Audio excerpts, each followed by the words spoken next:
I am deeply sorry. Bini Maloy Recalde nag-issue ng public apology matapos niyang i-repost ang isang TikTok dance video na parang inaasar ang mga may person with disability or PWD. Hindi nga guys nagustuhan ng mga netizen ang pagre-repost ng Bini member na si Maloy Recalde ng isang video ng lalaki na tila exaggerated nga daw na sumayaw sa TikTok na napag-alamang nangahamak sa mga person with disability o PWD. Ang naturang video ng lalaki ay nirepost ni Maloy sa TikTok. Say nga ni Maloy sa comment section, napatawa mo ako, ha ha ha ha. Ngunit agad na umani ng komento mula sa mga netizen ang kanyang pag-share ng video dahil napag-alamang ang naturang video ay panggagaya o panghahamak sa mga person na with disability o PWD. Nakarating naman agad sa dalaga ang mga pahayag ng netizen at agad na naglabas ng public apology sa kanyang nagawa. At ayon nga sa kanyang isinulat na tweet sa X, so the tweets, I am deeply sorry. It will never be my intention to hurt anyone. I respect anyone regardless of who and what they are. I will be more careful next time. Thank you to those who educated me nicely. I appreciate you all. Dagdag pa niya sa kanyang tweet. Naihayag nga ni Maloy ang kanyang taus-pusong paghingi ng tawad sa mga naapektuhan at nagbigay ng pasasalamat sa mga nagbigay malasakit na siya ay paalalahanan. Si Maloy Recalde ay miyembro ng sikat na Pinoy girl group ngayon, ang Bini. Binubuo ito ni Aya, Maika, Colette, Stacy, Gwen, Juana at Sheena.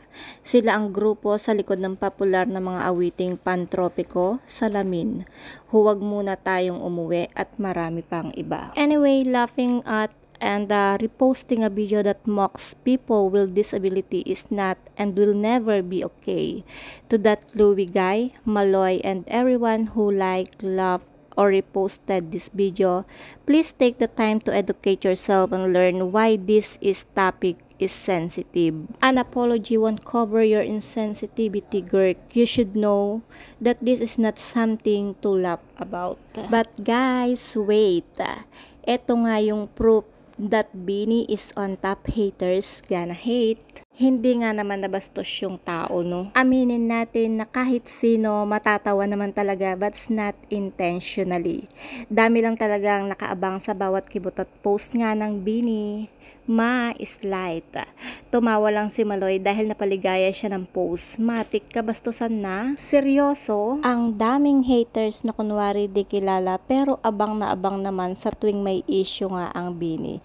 Patunay lang na ito na paghitik ang bunga, maraming bumabato. Anyway, good job girl. Nag-apologize pa rin kahit hindi naman dapat.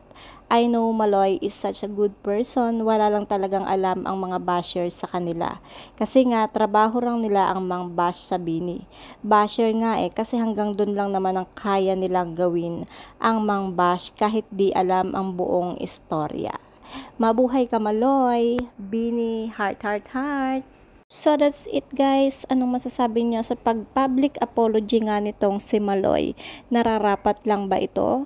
Kung ano ang inyong komento, kung ano ang inyong suggestion, at kung ano ang inyong reaction, i-comment nyo na yan. At kung di pa kayo nakasubscribe sa aking YouTube channel, kindly hit the notification bell, like, and share.